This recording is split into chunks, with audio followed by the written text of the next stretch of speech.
बर्वे रामायण के रचनाकार कौन थे? पहला प्रश्न है कि बर्वे रामायण के रचनाकार कौन थे?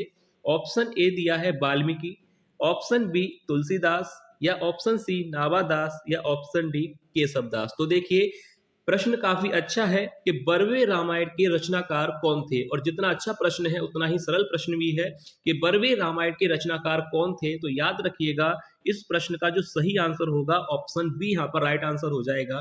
बर्वे रामायण के जो रचनाकार थे वह थे तुलसीदास जी। याद रखिएगा बर्वे रामायण के रचनाकार कौन थे? तुलसीदास, यानी ऑप्शन बी यहाँ पर बिल्कुल राइट आंसर होगा। अब देखिए इसके बाद अगला प्रश्न है, देखिए अगला प्रश्न जो पूछा गया है, श्री कृष्ण गीतावली निम्नलिखित में से किसकी रचना थी? श्री कृष्ण गीतावली निम्नलिखित में से किसकी रचना थी? ऑप्शन ए तुलसीदास जी की, या ऑप्शन बी सूरदास जी की, या ऑप्शन सी कृष्णदास की, या ऑप्शन डी नंददास की। तो देखिए श्री कृष्ण गीतावली यह किसकी रचना थी? तो याद रखिएगा यह रचना भी किसकी थी? तुलसीदास जी की, यानी ऑप्शन ए यहाँ पर राइट आंसर हो जाएगा। याद रखिएगा श्री कृष्ण गीतावली जो है किसकी रचना है? तुलसीदास जी की।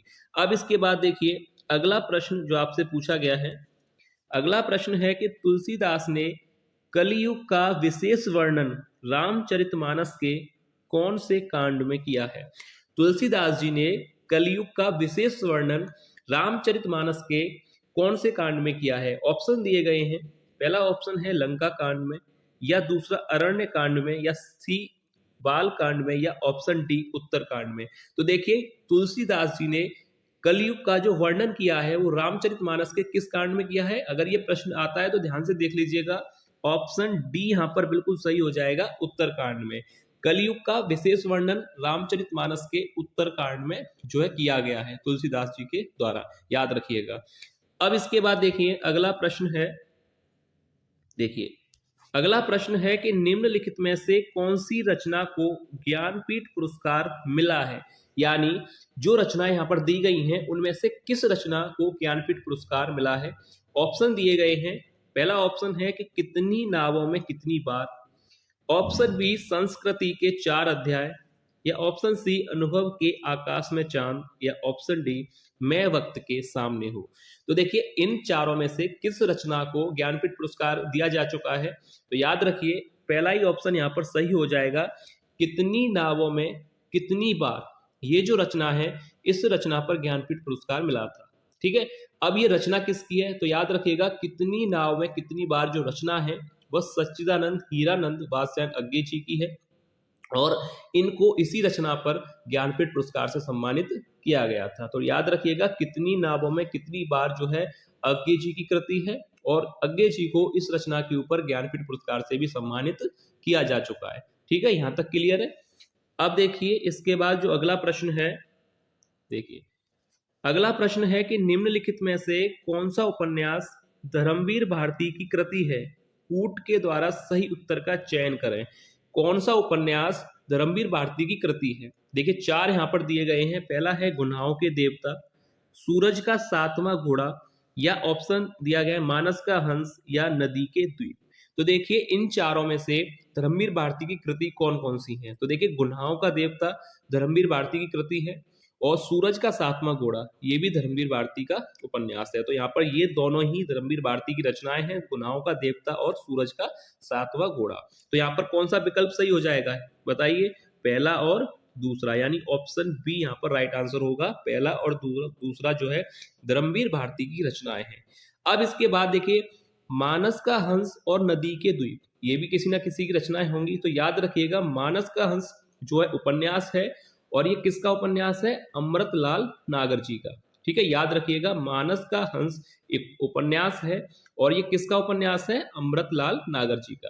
अब इसके बाद बात की जाए नदी के द्वीप की, तो याद रखिएगा ये जो है सच्चिदानंद हीरानंद वात्स्यायन अज्ञे जी की कृति है, यानी शॉर्ट में कहें तो अज्ञे जी की एक रचना है नदी के द्वीप।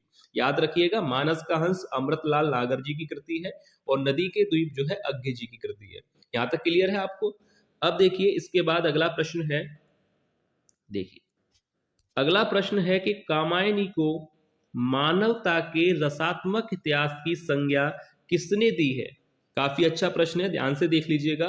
कामायनी को मानवता के रसात्मक इतिहास की संज्ञा किसने दी थी? ऑप्शन दिए गए हैं आचार्य रामचंद्र शुक्ल ने, या ऑप्शन बी नलिन बिलोचन शर्मा ने, या ऑप्शन सी नंद दुलारे वाजपेयी जी ने, या ऑप्शन डी रमानाथ लाल शुक्ल ने। तो देखिए, कामायनी को मानवता के रसात्मक इतिहास की संज्ञा किसने दी थी?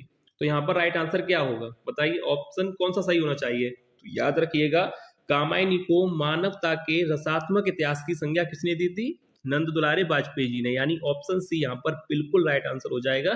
ध्यान रखिएगा, ऑप्शन सी नंद दुलारे वाजपेयी जी ने। अब इसके बाद देखिए अगला प्रश्न है, देखिए अगला प्रश्न है कि बरवे नायका भेद के रचनाकार कौन है? Option A Raslin, option B Rahim, option C Dwijdev, या ऑप्शन डी कवि गंग। तो देखिए, बरवे नायका भेद के रचनाकार कौन है? तो अगर ये प्रश्न आता है तो ऑप्शन बी आप पर राइट आंसर हो जाएगा, रहीम। बरवे नायिका भेद के जो रचनाकार हैं वह है रहीम, यानी ऑप्शन बी बिल्कुल सही आंसर होगा। अब इसके बाद देखिए अगला प्रश्न है, देखिए अगला प्रश्न आपसे पूछा गया, उर्वशी चंपू के रचयिता हैं? ऑप्शन ए रामधारी सिंह दिनकर, या ऑप्शन बी जयशंकर प्रसाद, या ऑप्शन सी केदारनाथ मिश्र प्रभात, या ऑप्शन डी श्रीधर पाठक। तो देखिए, उर्वशी चंपू के रचयिता कौन है? दिनकर जी हैं, या जयशंकर प्रसाद हैं, केदारनाथ मिश्र प्रभात हैं, या श्रीधर पाठक हैं। तो याद रखिए, उर्वशी चंपू के जो रचयिता हैं वह हैं जयशंकर प्रसाद जी, यानी ऑप्शन बी यहाँ पर राइट आंसर होगा। अब देखिए, एक चीज मैं आपको क्लियर कर दूं यहाँ पर, अगर आपसे अगर ये पूछा जाता है कि उर्वशी काव्य नाटक के रचनाकार कौन है, याद रखिएगा, अगर पूछा जाता है आपसे कि उर्वशी महाकाव्य के रचनाकार कौन है या उर्वशी काव्य नाटक के रचनाकार कौन है, तो आपको कौन सा विकल्प सही करना है? रामधारी सिंह दिनकर। याद रखिएगा, उर्वशी महाकाव्य के रचनाकार या उर्वशी काव्य नाटक के रचनाकार के बारे में अगर आपसे पूछा जाए तो रामधारी सिंह दिनकर विकल्प जो है सही होगा। पर अगर आपसे पूछा जाता है कि उर्वशी चंपू नाटक के रचनाकार कौन है, याद रखिएगा, उर्वशी चंपू नाटक के रचनाकार कौन है, तो वहां पर आपको विकल्प बी यहाँ पर सही करना होगा, जयशंकर प्रसाद। अगर आपसे पूछा जाए कि उर्वशी काव्य नाटक के रचनाकार या महाकाव्य के रचनाकार, तो वहां पर आपको टिक करना है रामधारी सिंह दिनकर को। अगर उर्वशी चंपू नाटक के रचनाकार के बारे में पूछा जाए तो ऑप्शन बी यहाँ पर राइट होगा, जयशंकर प्रसाद। याद रखिएगा, उर्वशी चंपू नाटक के रचनाकार तो जयशंकर प्रसाद, और सीधा अगर आपसे पूछा जाए कि उर्वशी काव्य नाटक के रचनाकार तो रामधारी सिंह दिनकर जी। अब इसके बाद देखिए अगला प्रश्न है, देखिए अगला प्रश्न जो आपसे पूछा गया है कि छायावाद के समर्थन में सबसे पहला निबंध लिखने वाले लेखक थे। देखिए कितना अच्छा प्रश्न है, ध्यान से मैं इस पे इंपोर्टेंट लिख दूं, काफी अच्छा प्रश्न है जो पेपर में पूछा जा सकता है आप लोगों से कि छायावाद के समर्थन में सबसे पहला निबंध लिखने वाले लेखक कौन थे। ऑप्शन दिए गए हैं लोचन प्रसाद पांडे, या जयशंकर प्रसाद, मुकुटधर पांडे, या ऑप्शन डी केशव प्रसाद मिश्र। तो देखिए, छायावाद के समर्थन में सबसे पहला निबंध किस लेखक ने लिखा था? तो याद रखिएगा, ये प्रश्न आता है तो ऑप्शन सी यहाँ पर बिल्कुल सही आंसर हो जाएगा, मुकुटधर पांडे जी ने। ठीक है, याद रखिएगा, छायावाद के समर्थन में पहला निबंध जो है लिखा था जो है मुकुटधर पांडे जी ने, यानी ऑप्शन सी यहाँ पर बिल्कुल सही आंसर हो जाएगा। अब इसके बाद देखिए अगला प्रश्न है, देखिए अगला प्रश्न है कि तार सप्तक में कौन सा कवि शामिल नहीं है? तार सप्तक में कौन सा कवि शामिल नहीं है? Option A Agyeya, B Muktibodh, C Shamsher, या ऑप्शन डी नेमिचंद्र जैन। तो देखिए, इन चारों में से तार सप्तक में कौन सा कवि शामिल नहीं है? तो देखिए, तार सप्तक के कवि अज्ञे जी तो हैं, पहला तो सही है, मुक्तिबोध भी हैं और नेमिचंद्र जैन भी हैं, यानी ऑप्शन सी यहाँ पर जो है राइट आंसर हो जाएगा कि तार सप्तक में कौन सा कवि शामिल नहीं है? शमशेर, यानी ऑप्शन सी यहाँ पर राइट आंसर होगा। याद रखिएगा, ऑप्शन सी यहाँ पर राइट आंसर होगा, शमशेर, जो कि तार सप्तक में शामिल नहीं है, क्योंकि प्रथम तार सप्तक के ये कवि हैं अज्ञे जी, मुक्तिबोध और नेमिचंद्र जैन। तो इनको प्रथम तार सप्तक से भी पूछा जा सकता है या तार सप्तक के कवि भी पूछा जा सकता है। पर अगर आपसे ये पूछा जाता है यहाँ पर कि दूसरे तार सप्तक का कवि कौन सा है, तो यानी ऑप्शन सी ही राइट होता, शमशेर बहादुर सिंह, जो कि दूसरे तार सप्तक के कवि थे, पहले के नहीं थे। याद रखिएगा, तार सप्तक या प्रथम तार सप्तक के कवि अज्ञे, मुक्तिबोध और नेमिचंद्र जैन, ये तीनों हैं, और जो शमशेर बहादुर सिंह है वो दूसरे तार सप्तक के कवि थे। तो यहाँ पर प्रश्न से यही आशा है कि तार सप्तक यानी प्रथम तार सप्तक के कवि में शामिल नहीं है। तो यानी शमशेर बहादुर सिंह जो कि प्रथम तार सप्तक के कवि नहीं है, ये द्वितीय तार सप्तक के कवि हैं। ठीक है, तो यहाँ पर इसलिए इस वजह से ये ऑप्शन सी यहाँ पर राइट आंसर होगा। मैंने इसलिए क्लियर कर दिया है क्योंकि अभी आपको ये लगेगा ना तार सप्तक के तो कवि हैं ये, पर प्रथम और द्वितीय का यहाँ पर अंतर है। प्रथम तार सप्तक के अज्ञे, मुक्तिबोध और नेमिचंद तीनों हैं, और ये जो शमशेर बहादुर सिंह है वो द्वितीय तार सप्तक के कवि है, ना कि प्रथम तार सप्तक के। तो याद रखिएगा। अब देखिए इसके बाद अगला जो प्रश्न है, देखिए अगला प्रश्न है चंद हसीनों के खतूत। ऑप्शन दिए गए हैं वैश्य जीवन की रचना है, या ऑप्शन बी कामिनियों की प्रणय कथाओं से संबंधित है, या ऑप्शन सी सांप्रदायिक सद्भाव से संबंधित है, या ऑप्शन डी स्त्री पुरुष संबंधों की रचना है। तो देखिए एक बात आपको मैं बता दूं कि चंद हसीनों के खतूत जो है, पहले तो आपको ये पता होना चाहिए कि रचना किसकी है। ठीक है, अगर रचना भी पूछी जाए तो याद रखिएगा पांडे बेचन शर्मा की ये रचना है चंद हसीनों के खतूत। पर यह आधारित किसके ऊपर है?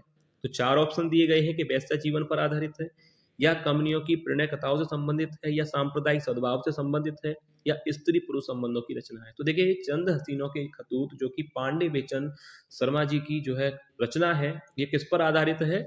यानी ऑप्शन सी यहाँ पर जो है विकल्प के अनुसार सही हो जाएगा, सांप्रदायिक सद्भाव से संबंधित है। ठीक है, आप चाहे तो इसके बारे में डिटेल में आप जानकारी ले सकते हैं। चंद हसीनों के खतूत जो रचना है वो पांडे बेचन शर्मा जी की है, और अगर विकल्प देखा जाए तो ऑप्शन सी यहाँ पर सही होगा कि जो कि सांप्रदायिक सद्भाव से संबंधित है। अब इसके बाद देखिए अगला प्रश्न है जयशंकर प्रसाद के अपूर्ण उपन्यास का नाम बताइए। ऐसा उपन्यास जो उनका पूर्ण नहीं हुआ था। ऑप्शन ए इंद्र, इरावती, आर्यवीर या वैवस्वत। तो देखिए यहाँ पर राइट आंसर क्या हो जाएगा कि जयशंकर प्रसाद जी का अपूर्ण उपन्यास कौन सा था? ऑप्शन बी यहाँ पर राइट आंसर हो जाएगा, इरावती, जो कि इनका एक अपूर्ण उपन्यास है। याद रखिएगा जयशंकर प्रसाद जी का अपूर्ण उपन्यास का नाम क्या है? इरावती। अब इसके बाद देखिए अगला प्रश्न देखते हैं। अब देखिए अगला प्रश्न है मिश्र बंधुओं में इनमें से कौन नहीं है? मिश्र बंधुओं में इनमें से कौन नहीं है? Option A Shyam Bihari, option B Sukhdev Bihari, option C Ganesh Bihari, या ऑप्शन डी कृष्ण बिहारी। तो देखिए मिश्र बंधुओं में कौन नहीं है? तो देखिए मिश्र बंधु यानी श्याम बिहारी, सुखदेव बिहारी और गणेश बिहारी, ये तीनों भाई थे, मिश्र बंधुओं के नाम से प्रसिद्ध हैं। यानी ऑप्शन डी यहाँ पर राइट आंसर हो जाएगा, जो कि मिश्र बंधुओं में नहीं है, वो है कृष्ण बिहारी। ठीक है, याद रखिएगा ऑप्शन डी यहाँ पर राइट आंसर हो जाएगा, कृष्ण बिहारी, जो कि मिश्र बंधुओं में नहीं है। श्याम बिहारी और सुखदेव बिहारी और गणेश बिहारी, ये तीनों ही मिश्र बंधुओं में है, यानी मिश्र बंधु नाम से प्रसिद्ध है। अब देखिए इसके बाद अगला प्रश्न है, देखिए अगला प्रश्न है कबीर दास के मरने के उपरांत उनकी गद्दी संभाली। ऑप्शन ए सुंदरदास ने, ऑप्शन बी दादू ने, या ऑप्शन सी दरिया ने, या ऑप्शन डी धर्मदास ने। तो देखिए कबीरदास जी के काफी शिष्य थे, सबसे सर्व प्रमुख शिष्य का नाम था धर्मदास, कबीरदास जी के सबसे प्रिय शिष्य भी थे। तो उनके मरने के उपरांत जो गद्दी संभाली थी वह संभाली थी धर्मदास जी ने, यानी ऑप्शन डी यहाँ पर राइट आंसर हो जाएगा। अब देखिए वीडियो का लास्ट प्रश्न है राम भक्ति में तत्सुखी शाखा के प्रवर्तक हैं। Option A Ramcharan Das, option B Jiva Ram ji, या ऑप्शन सी महाराज रघुराज सिंह, या ऑप्शन डी यहाँ पर दिया गया है युगल। तो देखिए आगे भी नाम है, पर देखिए यहाँ पर जो विकल्प सही हो जाएगा तत्सुखी शाखा के प्रवर्तक। तत्सुखी शाखा के प्रवर्तक कौन है? जीवाराम जी, यानी ऑप्शन बी यहाँ पर जो है राइट आंसर हो जाएगा, तत्सुखी शाखा के प्रवर्तक हैं जीवाराम जी। ठीक है, यहाँ तक आपको प्रश्न आगे होंगे समझ में। अगर आपको किसी भी प्रश्न पर अगर कोई भी डाउट लगता है तो आप लोग कमेंट करके पूछ लीजिएगा, अगर आपको किसी भी प्रश्न पर कोई भी डाउट है तो चलिए मिलते हैं नेक्स्ट वीडियो में।